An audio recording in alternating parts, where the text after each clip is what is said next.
कहा जाता है कि जब जागो तभी सवेरा। इस कहावत का मतलब है जिस दिन भी आपको अपनी गलतियों का एहसास हो जाएगा और अपनी गलत चीज़ों को छोड़कर सही को एक्सेप्ट कर लेंगे, उसी दिन से आपकी लाइफ चेंज होनी शुरू हो जाती है और आपकी लाइफ की ऑलमोस्ट सारी प्रॉब्लम्स खुद ही समय के साथ दूर हो जाती हैं। आज के टाइम में जिस तरह से लोग फिजिकल, मेंटल और फाइनेंशियल प्रॉब्लम्स झेल रहे हैं, उसके लिए सिर्फ सिचुएशन को ही दोष नहीं दिया जा सकता। कहीं ना कहीं हमारी कुछ गलत आदतें भी इसकी वजह से हैं।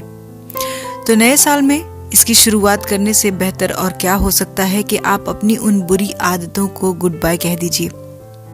तो इस न्यू ईयर में खुद में ये 7 हैबिट्स जरूर ऐड कीजिए और शिद्दत से उन्हें निभाने की कोशिश कीजिए, क्योंकि अगर अभी भी आपने ऐसा नहीं किया तो फ्यूचर में पछताने के अलावा आपके पास और कोई रास्ता नहीं बचेगा। सो आज के वीडियो में हम इन्हीं 7 हैबिट्स के बारे में बात करेंगे। लेकिन वीडियो स्टार्ट करने से पहले एक छोटी सी रिक्वेस्ट है गाइस कि अगर आप मेरे चैनल पे पहली बार आए हैं तो चैनल को सब्सक्राइब करके बेल आइकन को जरूर प्रेस कर दीजिए। यहाँ पर आपको ऐसी ही वैल्यूएबल वीडियोस देखने को मिलती रहती हैं।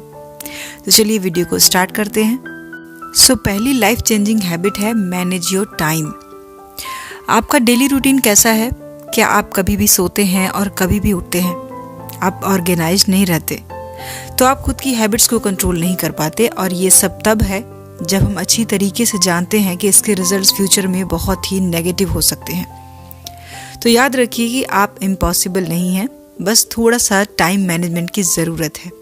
इसके लिए पहले तो कोशिश कीजिए कि सुबह जल्दी उठें, क्योंकि सारा मिसमैनेजमेंट यहीं से शुरू होता है और अर्ली मॉर्निंग की एनर्जी और फ्रेशनेस अलग होती है और सुबह जल्दी उठने से आपको हर काम के लिए प्रॉपर टाइम मिल जाता है और आप अपना दिन मैनेज करने के लिए एक टू डू लिस्ट भी तैयार कर सकते हैं। इस लिस्ट में आप सबसे ज़रूरी काम पहले लिखिए और एक एक करके अपने काम ख़त्म करते जाइए।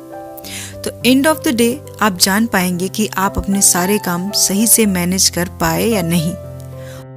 और इसके और अच्छे रिजल्ट्स के लिए आप अपने शेड्यूल प्लान को कंसिस्टेंट रखने की कोशिश कीजिए और अपने माइंडसेट को इस तरह से रखने की कोशिश कीजिए कि जो भी काम आपको करना है उसे करना ही है। इतना सेल्फ कंट्रोल तो आपको अपने अंदर डेवलप करना ही होगा ताकि आगे की चीजें अच्छे से मैनेज हो सकें। दूसरी हैबिट है मेक ग्रेजुअल इम्प्रूवमेंट्स। अगर आपको सीढ़ियां चढ़कर छत पर जाना है तो क्या ऐसा हो सकता है कि आप तुरंत 10वीं सीढ़ी पर चले जाएं? डायरेक्ट ऐसा नहीं हो सकता, बल्कि पहली, दूसरी, तीसरी सीढ़ियां चढ़कर ही आप छत पर जा सकते हैं। अगर आपको अपनी हैबिट्स और अपनी लाइफ को इम्प्रूव करना है तो आपको एक एक हैबिट्स को प्लान करना होगा, उस पर पूरा ध्यान देना होगा ताकि आप ये समझ सकें कि कहाँ कितने इम्प्रूवमेंट की ज़रूरत है। जैसे कि अगर आप एक स्टूडेंट हैं तो आपको अपनी स्टडी को इम्प्रूव करने के लिए ऐसे हैबिट्स को फॉलो और डेवलप करने चाहिए जो आपके लिए यूजफुल हों। जैसे कि आप डेली एक नॉलेजेबल बुक का एक पेज पढ़ने की कोशिश करें और अपनी मेमोरी और स्टेमिना बढ़ाने के लिए रोज एक पैराग्राफ लिख सकते हैं। ये छोटी और इम्पॉर्टेंट हैबिट बहुत ही यूजफुल होती हैं। इसी तरह आपको ग्रेजुअल इम्प्रूवमेंट आपको अपनी लाइफ में भी करनी चाहिए। अपनी फिजिकल और मेंटल हेल्थ का ध्यान देना चाहिए। इसके लिए कोई वर्कआउट या मेडिटेशन आपकी हेल्प कर सकता है। तो कहने का मतलब है कि आप अपने हैबिट्स को चेंज करने और अपने ऊपर काम करने के लिए रोज अपने काम को कल से थोड़ा इम्प्रूव करते रहिए, उस पर ध्यान दीजिए। अगर आपने कल से आज 1% भी इम्प्रूव किया तो आप सही रास्ते पर हैं, क्योंकि छोटे इम्प्रूवमेंट्स बड़ी सक्सेस भी दिलाते हैं। तीसरी हैबिट, लुक एट थिंग्स डायग्नोस्टिकली। अपनी लाइफ को और खुद को थोड़ा ध्यान से देखने और समझने की कोशिश करनी चाहिए। अब जैसे जो लोग सिर्फ नेगेटिव चीज़ों को ही देखते हैं और खुद को अंडर एस्टिमेट करते रहते हैं, लेकिन इससे पहले कि अपने अंदर सिर्फ कमियां निकालें और खुद को ही ब्लेम करें, आप खुद से कुछ क्वेश्चंस कीजिए कि ऐसी क्या चीज़ है जो मुझे कंट्रोल कर रही है। अपनी लाइफ को और बेटर करने के लिए मैं क्या कर सकता हूँ या कर सकती हूँ। ऐसे कौन से एरियाज हैं जहाँ इम्प्रूवमेंट की ज़रूरत है और खुद को किस तरह से मैनेज किया जाए ताकि हम और ज़्यादा प्रोडक्टिव बन सकें। और शायद इन क्वेश्चंस के आंसर आपको अपने अंदर ही मिल जाएं। क्योंकि हमारे माइंड में हर तरह की बातें चलती रहती हैं। वो सब कुछ देखता और ऑब्जर्व करता रहता है। और जब एक बार प्रॉब्लम समझ आ जाती है तो इसे कैसे सॉल्व करना है ये भी समझ आ ही जाता है। इसलिए एक प्रॉब्लम सॉल्विंग माइंडसेट डेवलप कीजिए, क्योंकि ये आपको आपकी पुरानी गलतियों को रिपीट नहीं करने देता और आपके एटीट्यूड को पॉजिटिव रखता है। सो गाइस, हमारी लाइफ में पॉजिटिव और नेगेटिव दोनों तरह के सिचुएशंस होते हैं, लेकिन अगर हम पॉजिटिव एस्पेक्ट्स को देखते हैं तो हम पॉजिटिविटी को ही अट्रैक्ट करते हैं। चौथी हैबिट है create a high value network.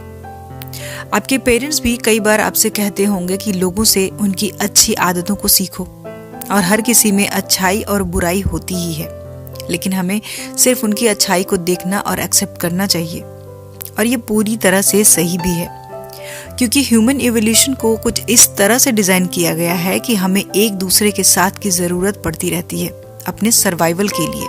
मतलब यहाँ हम सबको एक दूसरे की जरूरत पड़ती रहती है। अब ऐसा तो नहीं हो सकता ना कि कभी हमें किसी की जरूरत ही नहीं पड़ने वाली। इसलिए हमें दूसरों की क्वालिटी, उनकी हैबिट्स और माइंडसेट को देखने और ऑब्जर्व करने की जरूरत होती है।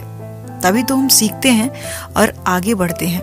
इसलिए कहा जाता है कि लोगों से उनकी गुड हैबिट्स को सीखो। आप ऐसे लोगों के सर्कल में रहिए जो आपके कॉन्फिडेंस को बढ़ाते हों, आपको आगे बढ़ने में हेल्प करते हों, और जो आपके रियल वेल विशर हों। और आपको उन लोगों से दूर रहना चाहिए जो सिर्फ आपकी कमियां और गलतियां गिनाते हों।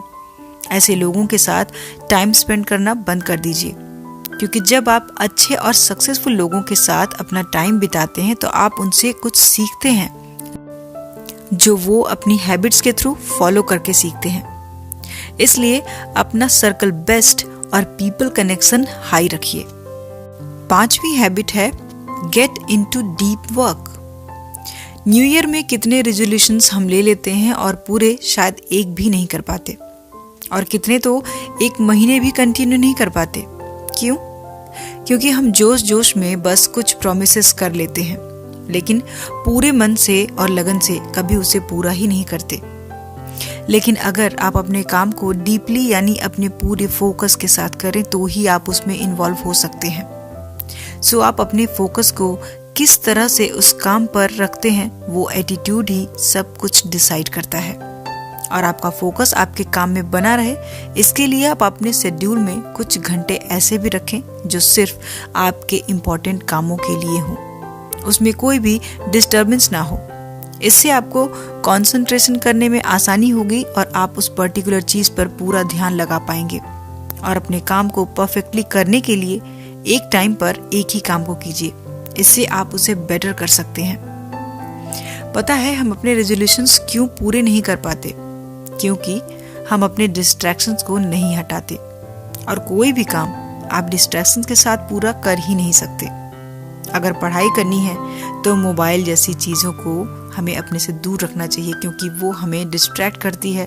अगर आपको अपनी हेल्थ पर काम करना है तो आलस और जंक फूड जैसे डिस्ट्रैक्शंस को खुद से दूर रखना चाहिए। नेक्स्ट हैबिट है फाइंड योर पर्पस। अपनी लाइफ में एक पर्पस, एक लक्ष्य जरूर होना चाहिए, क्योंकि बिना एक क्लियर प्लान और बिना डायरेक्शंस के जाना कहाँ है ये आप नहीं समझ सकते। इस तरह से लाइफ में आप गोल गोल घूमते रहेंगे। लेकिन अगर आपकी लाइफ का पर्पस आप जानते हैं कि आपको क्या करना है, आपका माइंडसेट इस मामले में क्लियर है, तो फिर लाइफ थोड़ी आसान हो जाती है, आपको क्लैरिटी मिल जाती है और रास्ते साफ होते जाते हैं। अगर आप ये हैबिट डेवलप कर लेते हैं तो ये आपके लिए लाइफ चेंजिंग हैबिट बन सकती है, क्योंकि जिन लोगों के गोल क्लियर होते हैं वो एक ना एक दिन उसे अपनी मेहनत से जरूर अचीव कर ही लेते हैं, और जो बिना पर्पस के हैं वो कहीं नहीं पहुंच पाते। और एक पर्पस होने से आपका टाइम भी वेस्ट नहीं होता। इमेजिन कि एक स्टूडेंट है जिसने सोच लिया है कि उसे साइंटिस्ट बनना है, तो एटलीस्ट उसने अपना रास्ता तो क्लियर कर लिया है। अब वो उसी के हिसाब से अपनी स्टडी को कंटिन्यू करेगा और साइंटिस्ट बनने के लिए प्रोसेस जो उसमें लगने वाला है, टाइम, अप्रोच, सब कुछ मैनेज करेगा। वहीं कोई ऐसा स्टूडेंट जो सिर्फ स्टडी कंटिन्यू करता है और कोई भी गोल सेट नहीं करता, तो उसकी स्टडी के साथ साथ लाइफ भी सेम चलती रहती है और उसे लाइफ में क्या करना है इसमें भी कंफ्यूजन ही रहती है। सो लाइफ में पर्पस क्लियर होने से सक्सेस भी जल्दी और आसानी से मिल जाती है। इसलिए लाइफ का एक सॉलिड गोल और पर्पस जरूर रखिए। अगली हैबिट है self respect comes from self control. ये हैबिट तो लाइफ की सीख से मिलती है कि क्या आप खुद को हर सिचुएशन में मैनेज कर सकते हैं। अगर हाँ, तभी आप खुद की रिस्पेक्ट भी कर सकते हैं। हमें किसी भी सिचुएशन में खुद पर काबू रखना आना ही चाहिए। ये हैबिट हमें ज़रूर डेवलप करनी चाहिए। अगर आपके मूड स्विंग्स पर आपका कंट्रोल नहीं है तो फिर आपके मूड का ऑन ऑफ स्विच लोगों के पास होगा। जैसे कोई अगर शॉर्ट टेम्पर्ड है तो लोग आसानी से उसे गुस्सा दिला सकते हैं क्योंकि वो अपने गुस्से को कंट्रोल नहीं कर सकता और दूसरों को आगे से ये मौका दे देता है और लोग उनकी कभी रिस्पेक्ट नहीं करते क्योंकि ऐसे में हम उन्हें एक वीक पर्सनैलिटी लगते हैं। And I think self control की हैबिट एक स्ट्रॉन्ग हैबिट है। अपने माइंड को अपने कंट्रोल में करके ही आप सक्सेस हो सकते हैं। बिना इसके ना तो आप पूरी मेहनत कर सकते हैं और अपनी लाइफ में आगे बढ़ सकते हैं। और जिन लोगों में सेल्फ कंट्रोल होता है वो एक ऑर्गेनाइज्ड लाइफ जीते हैं। उनमें कोई कंफ्यूजन नहीं होता और सेल्फ कंट्रोल एक ऐसी पावर है जो आपके इरादों को कभी कमजोर नहीं होने देता क्योंकि आप खुद ही अपना सहारा होते हैं, तो फेल होने के चांसेस काफी कम हो जाते हैं। सो अपनी पर्सनालिटी में सेल्फ कंट्रोल की हैबिट को जरूर डेवलप कीजिए। सो गाइस, मेक श्योर कि आप अपनी लाइफ को सीरियसली चेंज करना चाहते हैं, तभी आप कर सकते हैं और इन हैबिट्स को अपनी लाइफ में ऐड करके आप ऐसा जरूर कर पाएंगे। सो आज के वीडियो में इतना ही। आई होप ये वीडियो आपके लिए हेल्पफुल है। वीडियो के कौन से पॉइंट्स आपको अच्छे लगे मुझे कमेंट करके ज़रूर बताइए। सो मिलते हैं अगले वीडियो में। अपना कीमती समय देने के लिए धन्यवाद।